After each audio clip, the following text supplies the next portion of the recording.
Hello everyone.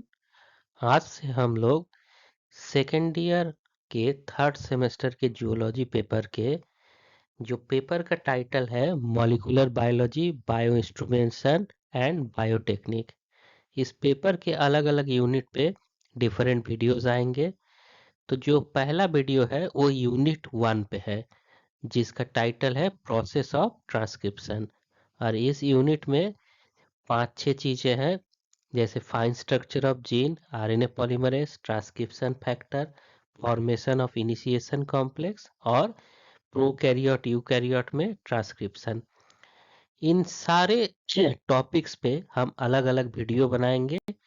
आज का जो पहला वीडियो है वो एक इंट्रोडक्टरी वीडियो होगा, जो इन सारे टॉपिक्स को कैप्चर करेगा और बताएगा कि मॉलिक्यूलर बायोलॉजी में ये कैसे काम करते हैं और हमें क्या इनमें पढ़ना है।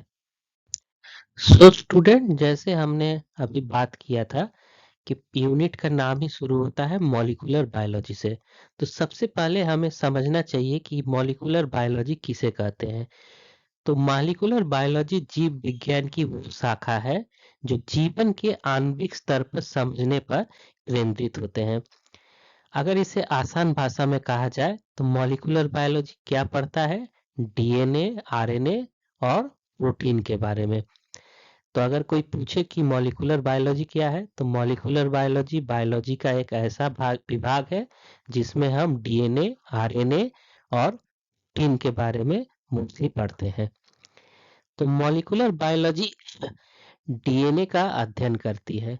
और डीएनए क्या होता है? जो आनुवंशिक जानकारी को स्टोर करता है। तो मॉलिक्यूलर बायोलॉजी में सिर्फ यही नहीं पढ़ा जाता कि कैसे जेनेटिक इंफॉर्मेशन स्टोर होते हैं, ये भी देखा जाता है कि कैसे एक डीएनए से दूसरा डीएनए बनता है, जिसको क्या कहते हैं? Replication.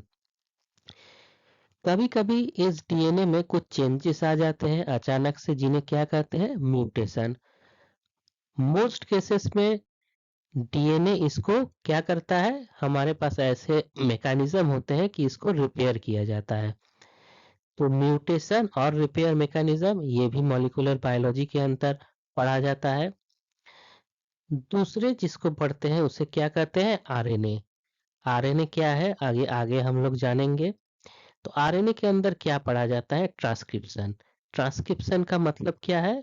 Making RNA from DNA से, डीएनए से आरएनए बनने की प्रक्रिया।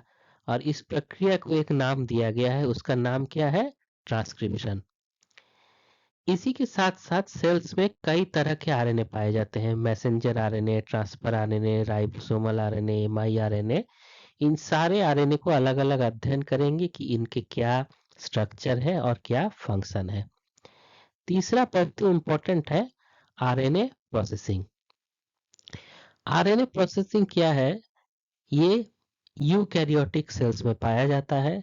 जब डीएनए से आरएनए बनता है तो उस आरएनए बनने के बाद भी उसमें कुछ चेंजेस आते हैं। यहाँ जैसे लिखा है कैपिंग, स्प्लाइसिंग, पॉलीएडिनाइलेशन और एडिटिंग।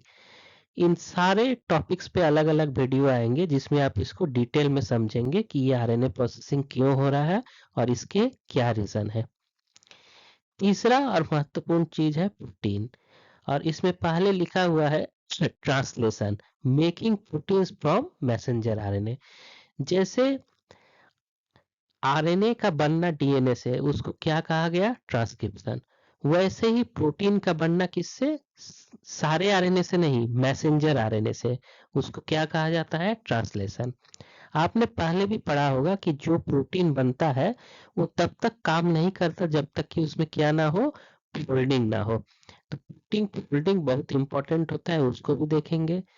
फिर अगला टर्म क्या आता है? Post translational modification. प्रोटीन के बनने के बाद प्रोटीन में कई तरह के चेंजेस होते हैं। और आखिर क्या है? Protein function and regulation. जो प्रोटीन बन रहे हैं उनका क्या फंक्शन है और उसको कैसे रेगुलेट किया जाता है। इसी कड़ी में जो चौथा पॉइंट है, जीन रेगुलेशन, काफी महत्वपूर्ण है। जीन रेगुलेशन का मतलब है कि क्या हमारे शरीर में जितने जीन्स है क्या वो हमेशा काम करते रहते हैं या किसी वक्त काम करते हैं किसी वक्त नहीं करते। तो जो भी जीन्स होते हैं उनको सेल्स क्या करता है, रेगुलेट करता है कि उसको ऑन किया जाए, मतलब उससे डीएनए से आरएनए बने, या ऑफ है कि डीएनए से आरएनए ना बने। तो इस प्रक्रिया को क्या कहते हैं, जीन रेगुलेशन। इसका सबसे अच्छा उदाहरण लैक ओपेरॉन है, जिसके ऊपर हम लोग आगे जरूर पढ़ेंगे। और यूकैरियोट्स में कुछ ट्रांसक्रिप्शन फैक्टर्स होते हैं, कुछ प्रोटीन्स होते हैं जो इस प्रक्रिया के अंतर्गत आते हैं। उसके बाद हम लोगों को पढ़ना है मॉलिक्यूलर टेक्निक्स। टेक्निक्स क्या होते हैं कि ऐसे विधि होते हैं जिससे इन चीजों को हम स्टडी कर सकते हैं, जिसमें पीसीआर आता है, जेल इलेक्ट्रोफोरेसिस आता है। पीसीआर का फुल फॉर्म होता है पॉलीमरेज चेन रिएक्शन। कैसे डीएनए को बढ़ाया जाता है सेल के अंदर नहीं, बाहर तकनीकों से। जेल इलेक्ट्रोफोरेसिस में डीएनए को सेपरेट किया जाता है। डीएनए सीक्वेंसिंग में डीएनए के जो सीक्वेंस है एटीजीसी, इनको पता लगाया जाता है।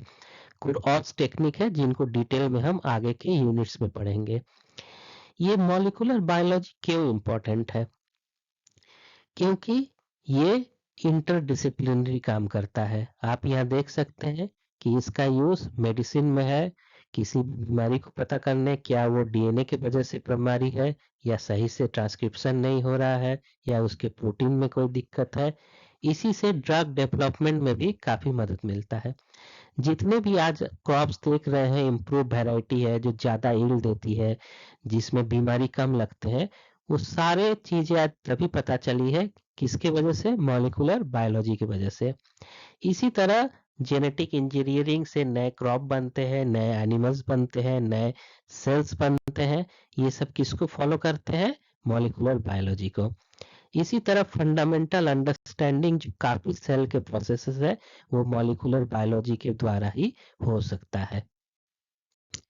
जीन के बारे में या डीएनए या ट्रांसक्रिप्शन या ट्रांसलेशन, इनको जानने से पहले एक काफी महत्वपूर्ण चीज को जानना बहुत जरूरी है, जिसे कहते हैं central dogma of molecular biology. Central dogma को सबसे प्रथम 1998 में फ्रांसिस क्रिक ने प्रस्तावित किया था। और उन्होंने क्या बताया था कि डीएनए से आरएनए बनता है, डीएनए से आरएनए बनता है, और आरएनए से क्या बनता है, प्रोटीन बनता है। एक श्रृंखला है जो हमेशा एक डायरेक्शन में जाएगी। कहां से, डीएनए से आरएनए, जिसको क्या कहा जाता है, ट्रांसक्रिप्शन। और फिर आरएनए से क्या बनेगा, प्रोटीन, जिसको क्या कहा जाता है, ट्रांसलेशन। तो डीएनए क्या है, सूचना का भंडार है, जिसमें सारी सूचनाएं होती है। और वो सूचना किसको प्रदान किया जा रहा है, आरएनए को दिया जाता है। और आरएनए क्या करता है, उससे प्रोटीन को, उस जानकारी के आधार पर प्रोटीन बनाता है। तो डीएनए हमारा आनुवंशिक ब्लूप्रिंट है। ब्लूप्रिंट का क्या मतलब है, जो सारी आपकी इंफॉर्मेशन है, आपका शरीर कैसा होगा, सेल कैसा होगा, वो कौन कंट्रोल करता है, डीएनए। ये स्टोर करता है आपके सारे इंफॉर्मेशन को, और एक पीढ़ी से दूसरे पीढ़ी में ये इंफॉर्मेशन जाता रहता है। अभी तक जो आपका टॉपिक है उसमें जीन्स बहुत इंपॉर्टेंट है। जीन्स क्या होते हैं, कैसे काम करते हैं, इस पे एक अलग वीडियो पे हम लोग बात करेंगे। लेकिन अभी जीन क्या है, डीएनए का एक खास सीक्वेंस जो क्या कर सकता है, प्रोटीन बना सकता है या आरएनए बना सकता है। तो पूरा जो डीएनए है उसके कुछ खास हिस्से होते हैं जो क्या बनाते हैं, प्रोटीन बनाते हैं या आरएनए बनाते हैं।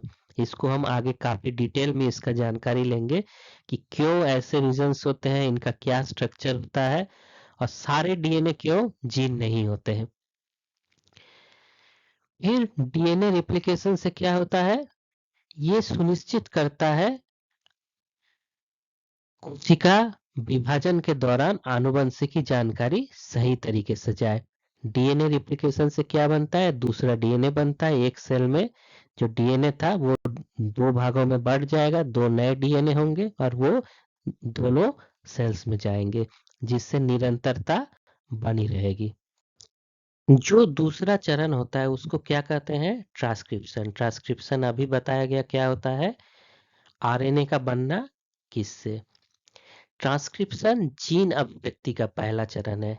अभिव्यक्ति से क्या मतलब है कि डीएनए सेल के अंदर है, उससे कुछ बन रहा है? नहीं बन रहा है। बन क्या रहा है? आरएनए। जब आरएनए बनेगा तभी डीएनए का इंफॉर्मेशन सेल में काम कर सकता है।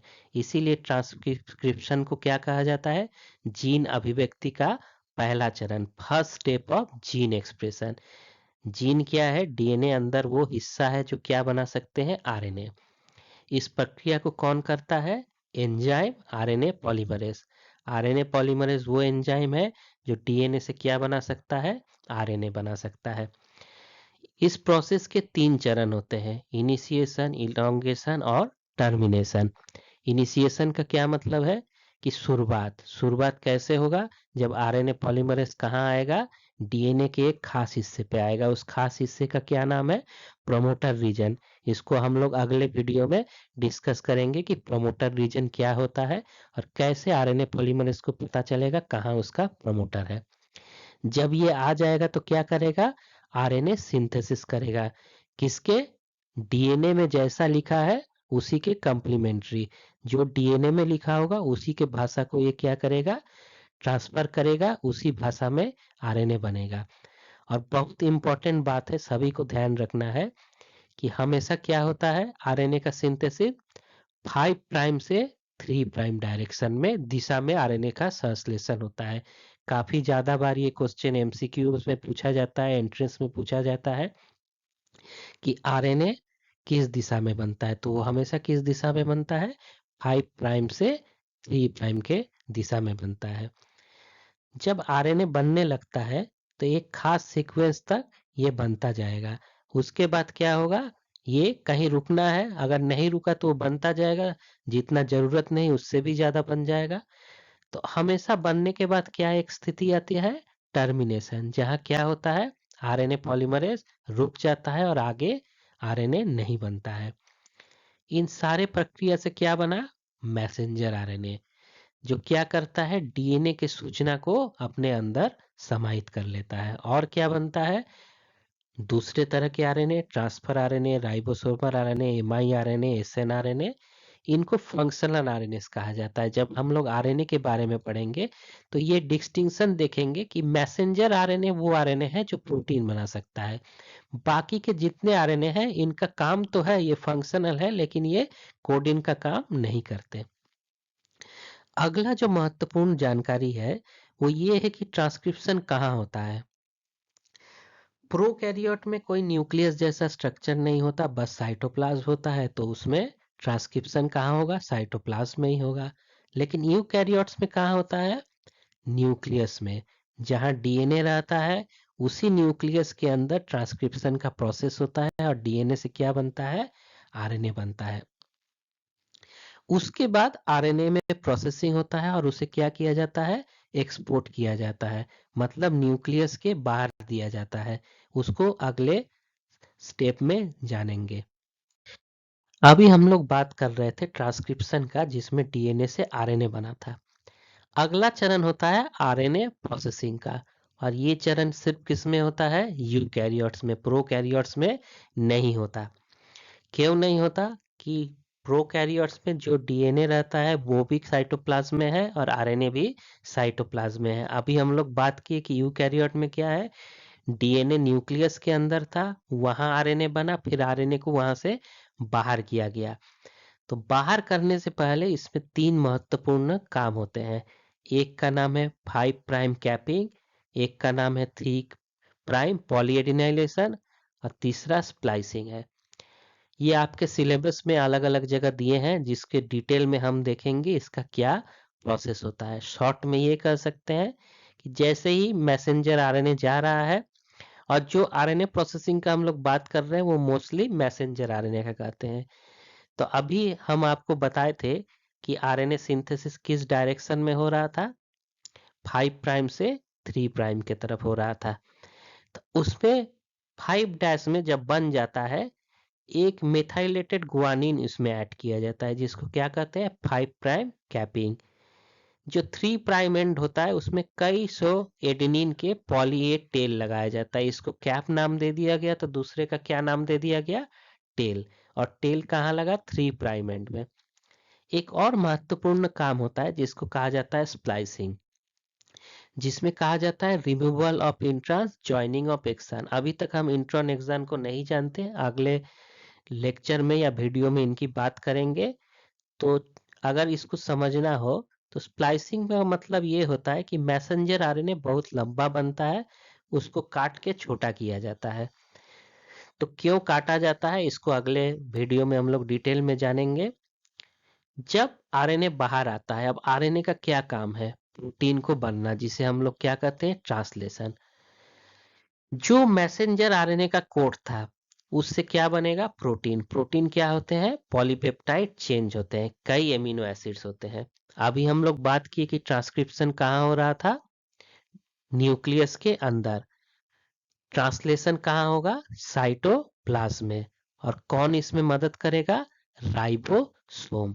राइबोसोम वो स्ट्रक्चर है, वो सेल ऑर्गेनेल है जहां क्या बनता है, प्रोटीन बनता है। उसके पास कौन आता है, मैसेंजर आरएनए। तो हम लोग तो ये जानते हैं कि जो प्रोटीन बनता है वो बनाने में कौन मदद कर रहा है, डीएनए का सूचना ला रहा है संदेश वाहक आरएनए, जिसका क्या नाम है, मैसेंजर आरएनए। लेकिन प्रोटीन बनते किसके हैं, प्रोटीन बनते हैं एमिनो एसिड्स के। एमिनो एसिड्स कुछ शरीर में भी बनते हैं, कुछ हम लोगों को भोजन से मिलता है। तो एमिनो एसिड शरीर में होते हैं, जिनको कौन कैरी करता है, एक दूसरे तरह का आरएनए जिसका क्या नाम है, ट्रांसफर आरएनए। ये ट्रांसफर आरएनए एमिनो एसिड को कैरी करेगा और किसके पास लाएगा, मैसेंजर आरएनए के पास। लेकिन उसको पता कैसे चलेगा कि कौन सा एमिनो एसिड लाना है, मैसेंजर आरएनए से मैच कराना है। यहाँ लिखा है 3 बेस कोड भाया एंटीकोडॉन। तो इन सब चीजों को हम लोग आगे के वीडियोस में देखेंगे कि कैसे ये मैचिंग होता है, कि जिससे सही एमिनो एसिड आए मैसेंजर आरएनए पे और प्रोटीन बने।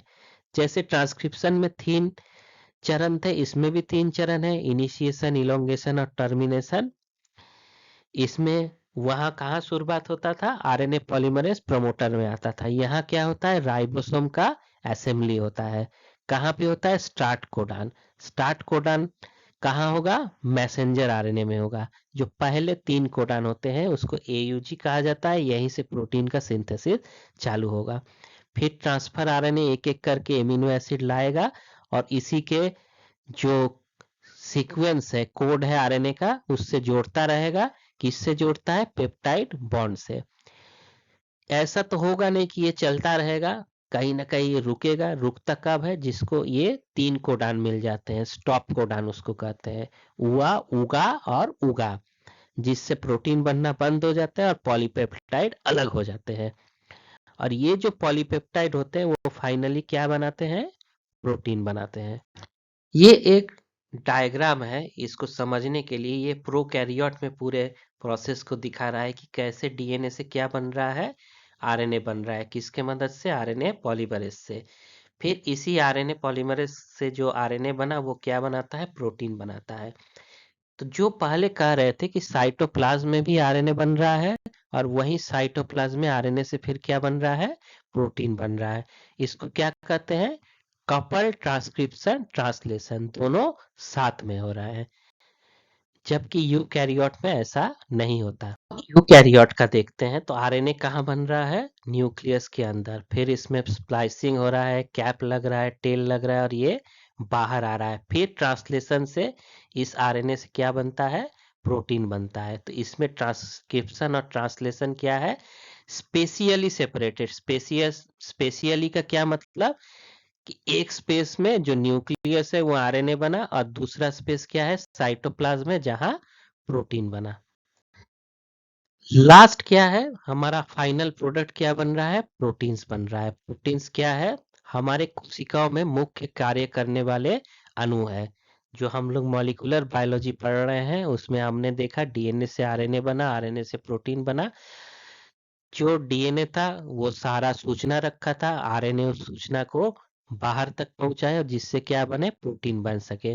और प्रोटीन क्या है, मुख्य कार्य करने वाले अणु है। ये क्या होते हैं, एंजाइम होते हैं, स्ट्रक्चरल कंपोनेंट है, सिग्नलिंग मॉलिक्यूल है, रेगुलेटर्स है, हजारों तरह के प्रोटीन होते हैं।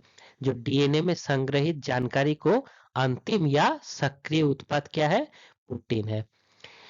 ये सेंट्रल डोग्मा था जिसमें हमको क्या पता चला, डीएनए से आरएनए बना, आरएनए से प्रोटीन बना। डीएनए से आरएनए बनने को क्या कहते हैं, ट्रांसक्रिप्शन कहते हैं, जो किसके मदद से बना है, आरएनए पॉलीमरेज से।